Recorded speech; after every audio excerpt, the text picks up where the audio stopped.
Gallery IT gallery the camera हाउसमा चाहिँ यो होली लेनको चाहिँ लाट M2S वायरलेस माइक्रोफोन चाहिँ किनेको छु। यसलाई चाहिँ हामी अनबक्सिङ गर्दैछौँ, यो कस्तो छ भनेर। अब यसमा चाहिँ यसलाई हेरौँ। वाउ, यो चाहिँ एकदमै कम्प्याक्ट।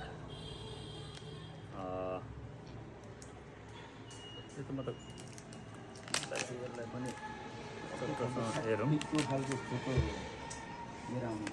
यसको चाहिँ एकदमै कम्प्याक्टमा छ, एकदमै राम्रो होली लेन। यसको यहीँबाट एकैचोटि आज चाहिँ यो होली लेनको चाहिँ लाट M2S चाहिँ माइक्रोफोन वायरलेस किनेका छौँ अरूको लागि। अब यसलाई हामी चाहिँ अनबक्सिङ गर्दैछौँ, यो कस्तो छ यसलाई हेर्छौँ है त हामी।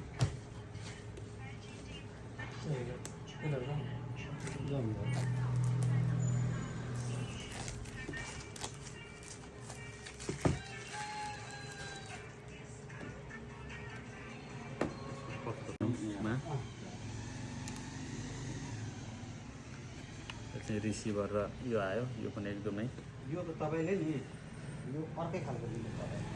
त्यो पनि यसलाई क्लिप गर्न मिल्यो, यसलाई मोबाइल झर्छ नि त यसरी यसको ब्रान्ड सो गर्न पनि मिल्यो। यसलाई चाहिँ हामीले चाहिँ यसरी पनि देख्न मिल्यो, ब्रान्ड सो नगर्ने भने। यो चाहिँ एकदमै सानो छ, टिनी छ, माइक्रोफोन देखिँदैन पनि, पहिलेको भन्दा धेरै यसमा चाहिँ अझ सानो रहेछ। यसलाई चाहिँ हामीले सबै चिज